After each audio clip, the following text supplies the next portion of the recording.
Sa ospital naman ang bagsak ng dalawang motorcycle rider matapos ang magkahiwalay na aksidente sa Maynila. Narito po ang unang balita ni Mav Gonzalez.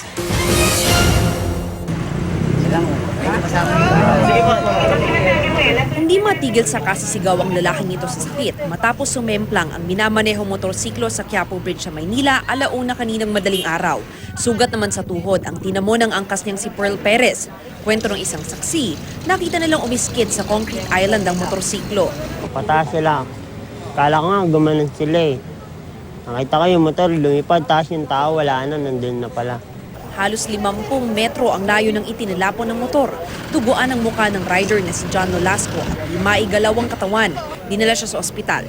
Hindi pa malinaw kung bakit sumemplang ang motorsiklo, pero ayon sa saksi ay mukhang lasing ang nagmamaneho nito. Itinanggi naman ng angkas na nakainom siya. Nakainom kayo, ate?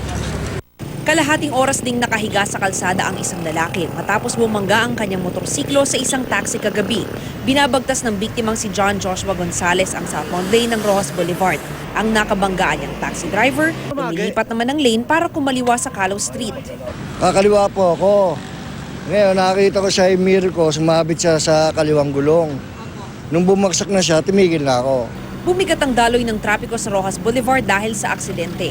Matapos bigyan ng first aid, agad dinala sa ospital ang rider. Iimbestigahan pa kung sino ang may pananagutan sa insidente. Ito ang unang balita sa Maynila. Mav Gonzalez reporting.